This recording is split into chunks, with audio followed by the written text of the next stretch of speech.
Hello and welcome to the Emergency Room Podcast, the place where we delve into the fast-paced, life-saving world of emergency medicine.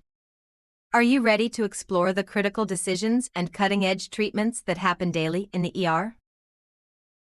Welcome to the Deep Dive.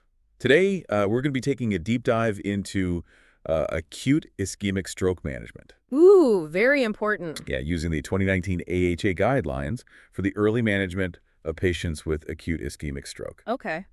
And what I think is really interesting is how much these guidelines have been updated since 2013 and even since 2018. Yeah, it's really a testament to how rapidly this field is evolving. Right, and how important it is to stay up to date on the latest best practices for stroke care. Absolutely. These guidelines really do represent the cutting edge of what we know about stroke management. They cover a lot of ground, too, from pre-hospital care to in-hospital management and secondary prevention. A lot to unpack. Yeah, so much. So we're going to try to distill it down to the most critical recommendations and highlight some of the more intriguing details. Well, let's dive in. Okay, so starting with something that's probably not new to anyone listening, but it always bears repeating. Time is of the essence when it comes to stroke care. Couldn't agree more. Those first few hours after a stroke are absolutely critical. The guidelines really drive home the point that the faster a patient receives treatment, the better their chances of a good outcome. Right. The effectiveness of treatments like alteplase decreases pretty rapidly with time. Exactly. So it's a race against the clock to restore blood flow to the brain. It really is. It's encouraging, though, to see that hospitals participating in the AHA's Get With the Guidelines stroke program have made significant strides in reducing door-to-needle times for IV alteplase. Oh, absolutely. That's fantastic news for patients. Yeah, it shows that system-level improvements can actually make a real difference in patient outcomes. Those kinds of improvements can be life-saving. So to our listeners out there, if you or someone you know experiences sudden weakness, numbness, or difficulty speaking, call 911 immediately. Don't wait. Every minute counts. Right, and advocate for transport to a hospital that's equipped to administer 4-via alteplase and perform mechanical thrombectomy if necessary. That's so important. Okay, so moving on to how doctors assess stroke severity and make those critical treatment decisions. Well, we have a couple of really valuable tools at our disposal for that. Like the NIH stroke scale? Yeah, the NIHSS. To be honest, I've heard of it, but I don't really know what it is. So think of it like a ruler, but for measuring the neurological effects of a stroke. Okay. It's a standardized exam that helps us quantify things like a patient's level of consciousness, motor strength, and speech ability. So it's not just about saying this is a bad stroke. It's about assigning a number that reflects the severity of those neurological deficits. Exactly. And that number is incredibly useful for communication between healthcare providers making treatment decisions and tracking changes in a patient's condition over time. I see. Yeah. The guidelines also emphasize the importance of getting emergency brain imaging for all suspected stroke patients. Usually a CT scan is the first line of imaging. And why is that so important? Well, mainly to rule out other conditions that might mimic a stroke, like a brain hemorrhage. Okay. Certain treatments like IV alteplase can actually be dangerous if a patient's having a bleed in the brain. So you got to make sure it's an ischemic stroke caused by a blockage before you start busting up any clots. Exactly. Imaging also helps us determine the location and extent of the stroke. You're right, which helps guide decisions about which treatments are most appropriate. Precisely. Like if there's a large vessel occlusion where a major artery in the brain is blocked, that might require a procedure called mechanical thrombectomy in addition to medication. So imaging isn't just about confirming the stroke, it's about gathering intel that helps tailor the treatment approach. Exactly right. Okay, so let's talk about those treatments, starting with the gold standard for acute ischemic stroke. 4-alteplase. The clot buster. Yeah, can you remind us how it works? So alteplase is a type of tissue plasminogen activator, or TPA for short. TPA. Yeah.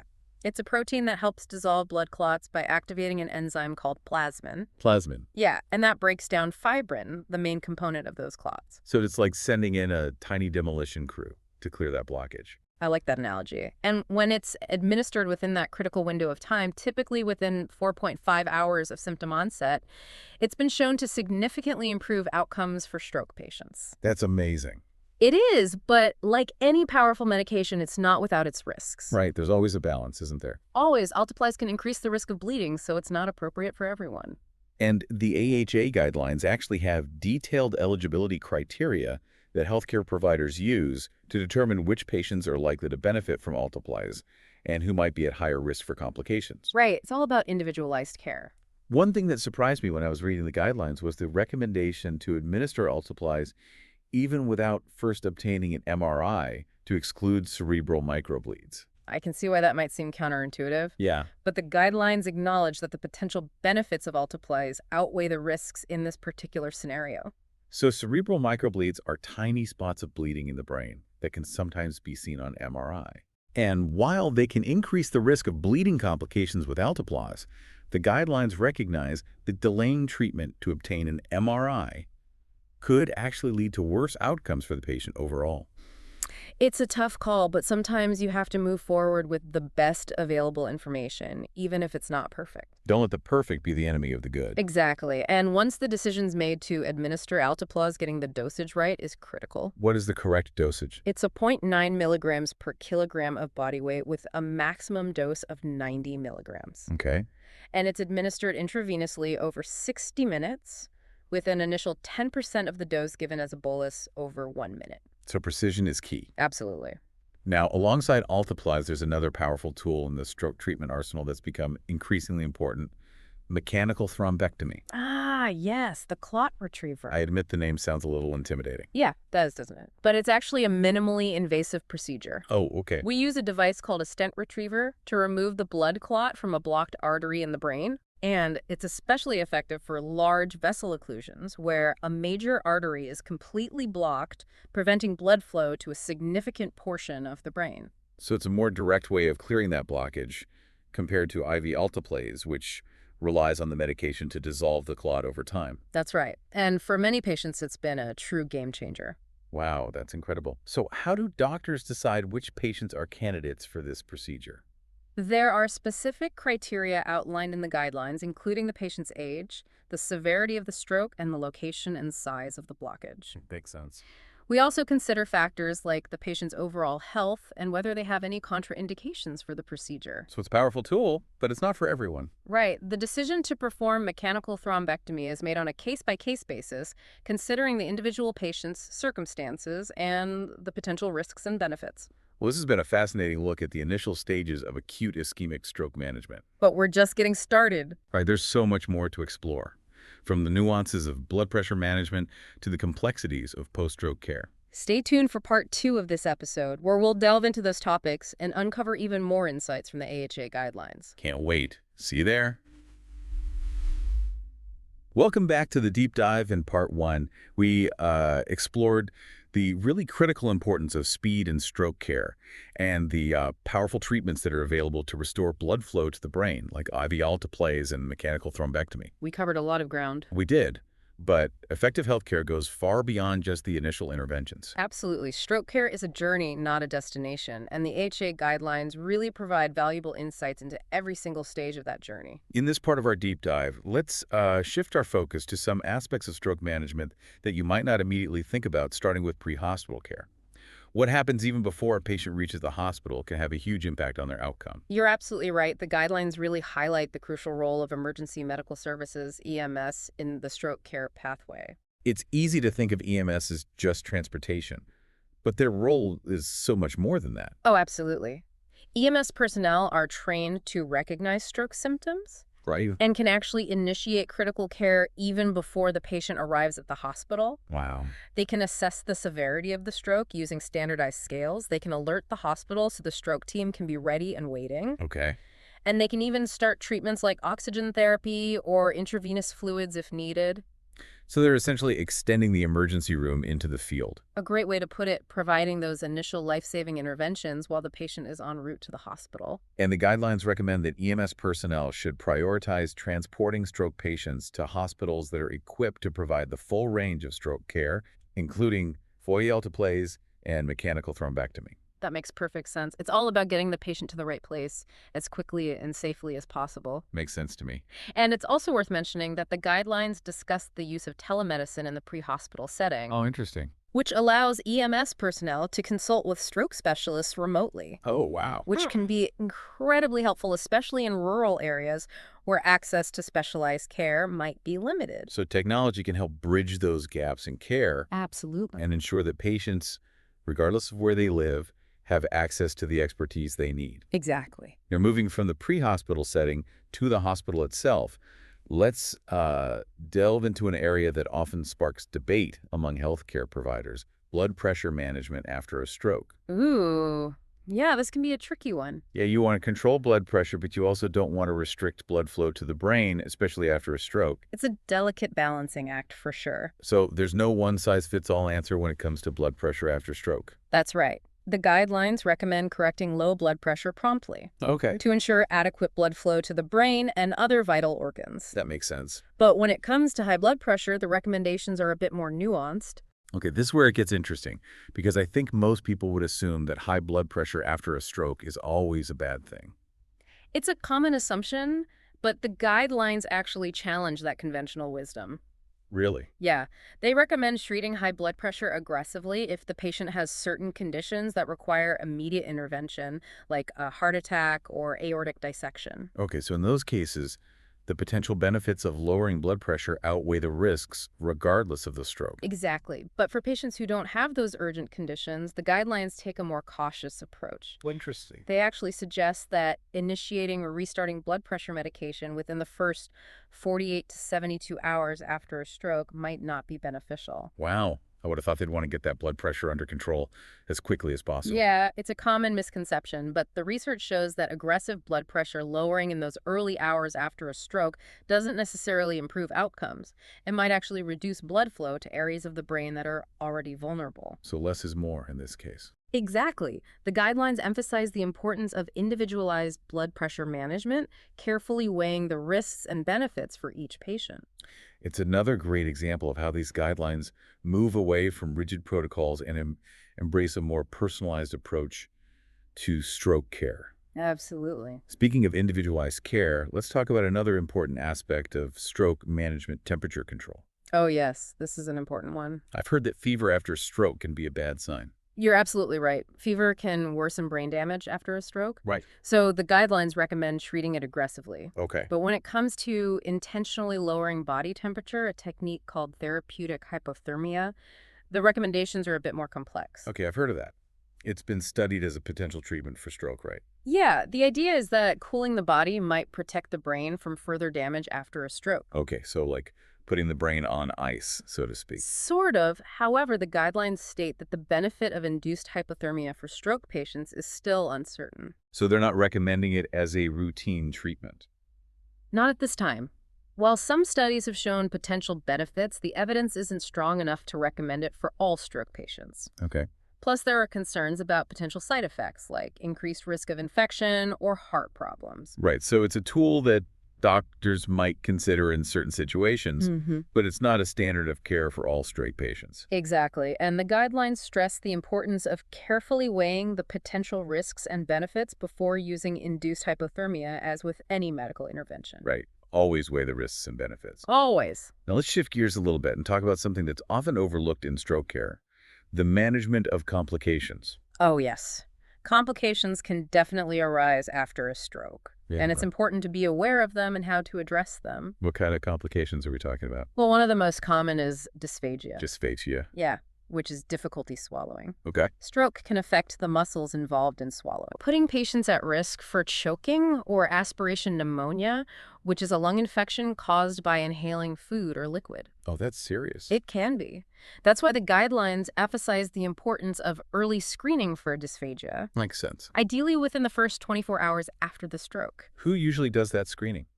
Typically a speech-language pathologist. Okay. They assess swallowing function and can recommend strategies to make swallowing safer, Okay. like modifying food textures or even recommending alternative methods of feeding if necessary. So it's not just about identifying the problem, it's about taking steps to prevent it from getting worse. You got it. Another complication I've heard of is venous thromboembolism, or VPE. Ah, yes, blood clots. Yeah, I usually associate that with like long flights or surgery. Why are stroke patients at risk for VTE? Well, stroke patients are often immobile for periods of time, Right. and immobility is a major risk factor for blood clots. Plus, stroke itself can trigger changes in the blood that make it more likely to clot. So how do you prevent VTE in stroke patients? The guidelines recommend interventions like intermittent pneumatic compression, Okay. which uses inflatable sleeves to improve blood flow in the legs. I've seen those before. And interestingly, they recommend against using elastic compression stockings Really? because they haven't been shown to be effective for preventing VTE in stroke patients and might even be harmful. Huh, interesting. It seems like there are always new findings that challenge conventional practices in medicine. Absolutely. And that's why it's so important to stay up to date with the latest research like these AHA guidelines Right. to make sure that patients are receiving the most effective care possible. This has been a really insightful look at some of the less obvious but equally important aspects of stroke management. We've seen how the AHA guidelines really take a holistic and personalized approach to stroke care, addressing everything from pre-hospital interventions to the prevention and management of complications. But our deep dive isn't over yet. Not yet. Join us for part 3, where we'll explore the final stage of the stroke care journey, secondary prevention, and the long-term care of stroke survivors. We'll delve into strategies for managing risk factors, preventing recurrent strokes, and maximizing recovery. Welcome back to the Deep Dive. In parts 1 and 2, we covered the really critical initial stages of acute ischemic stroke management, from those urgent first hours to the complexities of care inside the hospital, and even those often overlooked aspects of managing complications. It's a lot to consider. It is. But our deep dive isn't over yet. In this final part, we're going to shift gears and focus on the long game, secondary prevention, and what life looks like after a stroke. That's a really important part of the conversation. It is. The AHA guidelines really emphasize that stroke care doesn't just end when someone walks out of the hospital. Right. It's about empowering patients to take control of their health and make choices that can reduce their risk of future strokes. Absolutely. So let's start by talking about those risk factors.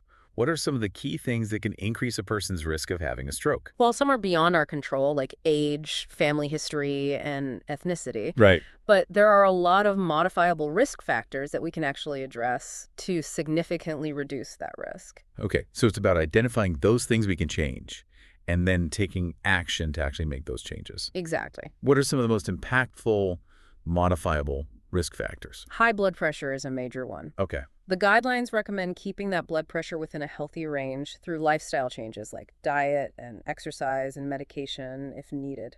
We talked about blood pressure control in the acute setting, Yeah. but it sounds like it's equally important for preventing those future strokes. It is. It's a lifelong commitment to maintaining healthy blood pressure. And what about high cholesterol? Another big one. The guidelines actually recommend statin therapy for most stroke patients to lower cholesterol levels and reduce the risk of plaque buildup in the arteries. So even if someone's cholesterol isn't, super high, statins can still be beneficial after a stroke. The evidence suggests that they are. That's good to know. And of course, we can't talk about stroke risk without mentioning smoking. Definitely not. Smoking damages blood vessels, increases blood pressure, and makes the blood more likely to clot. All bad things when it comes to stroke risk. All contributing factors. So quitting smoking is honestly one of the most impactful things someone can do to protect their health after a stroke. It makes sense. And then there's diabetes. Controlling blood sugar is crucial because high blood sugar can damage those blood vessels over time, increasing the risk of stroke and other cardiovascular problems. It sounds like there's a whole bunch of risk factors that can contribute to stroke. Yeah. And it's really about addressing all of them to create this kind of comprehensive prevention strategy. Exactly. It's not about focusing on just one thing. It's about taking a holistic approach to managing all those modifiable risk factors. That makes sense. And it's important to remember that even though these lifestyle changes are beneficial, they can be challenging to maintain. Yeah, it's one thing to, make it change for a couple of weeks, but Yeah. it's a whole other thing to sustain those changes over the long haul. Exactly. And that's why ongoing support and follow-up care are so important. It's about working with healthcare providers to come up with a personalized plan that's realistic and sustainable for each individual patient. Now, in addition to managing those risk factors, the guidelines also discuss medication for secondary prevention. We already talked about statins and blood pressure medications, but are there any other medications that might be recommended? For patients who have atrial fibrillation, which is a type of irregular heartbeat, Okay. the guidelines recommend anticoagulants. Sometimes called blood thinners, right? Right, to prevent those blood clots from forming in the heart and potentially traveling to the brain. We talked about anticoagulants earlier in the context of acute stroke treatment. Yeah. So those would be continued long-term for patients with atrial fibrillation. In many cases, yes. The choice of anticoagulant and the dosage will really depend on the individual patient and their specific risk factors. Now, The AHA guidelines also highlight the importance of rehabilitation for stroke survivors. Oh, rehabilitation is absolutely crucial for maximizing recovery after a stroke. It helps patients regain lost function, adapt to any remaining disabilities, and just regain independence in their daily lives. What does that typically involve? It can include a wide range of therapies and services like physical therapy to improve strength balance and mobility, Like, occupational therapy to help them relearn skills needed for those everyday activities like getting dressed or cooking, okay. and speech therapy to address any communication or swallowing difficulties. It sounds like a very holistic approach to recovery, It is. focusing not just on the physical, but also on the cognitive and social aspects of well-being. Absolutely. And the guidelines really emphasize the importance of starting rehabilitation as early as possible after a stroke, ideally while the patient is still in the hospital. I imagine that early intervention is key. It is. The brain is the most adaptable in those early stages after a stroke. So starting rehabilitation promptly can make a significant difference in the long run. So it's about harnessing that window of opportunity. Exactly. And the guidelines stress that rehabilitation isn't just about the therapists. It's about empowering the patient to actively participate in their own recovery. It's a partnership. It is. Therapists provide guidance and support, but ultimately it's up to the patient to put in the work and make those gains. That makes sense. And rehab isn't a one-size-fits-all approach, is it? Definitely not. The intensity and duration of therapy will vary depending on the individual, the severity of their stroke, and their specific goals. So it sounds like there's no magic bullet when it comes to stroke recovery. Nope. It's about a multifaceted approach that includes managing risk factors, taking those medications as prescribed, actively participating in rehabilitation, and just making healthy lifestyle choices. That's a great way to put it. Well, this has been a truly fascinating and incredibly informative deep dive into the world of acute ischemic stroke management. We explored the latest AHA guidelines, uncovering insights into every stage of the stroke care pathway, from those critical first moments to the long road to recovery and beyond. And we've seen how those guidelines really emphasize a personalized and holistic approach to care, recognizing that every stroke patient is unique. Absolutely. We hope this deep dive has empowered you, the listener, with a deeper understanding of this complex condition and the remarkable advancements in stroke care. Knowledge is power when it comes to your health. It really is. We encourage you to continue learning, asking questions, and advocating for yourself or your loved ones to ensure the best possible outcomes after a stroke. Couldn't agree more. Thank you for joining us on this incredible journey of discovery. We hope you'll join us again for another deep dive into the world of health and medicine. Until then, stay curious and stay well. Thanks so much for joining us today on the Emergency Room podcast. Please smash that like button. It helps us reach more colleagues and keep the educational content coming. Don't forget to share this video with your fellow healthcare professionals. And if you're not already part of our community, please subscribe to the channel and hit the bell notification so you never miss out on our next cutting-edge discussion. We're dedicated to providing the most up-to-date, evidence-based information to keep you at the forefront of emergency medicine and critical care.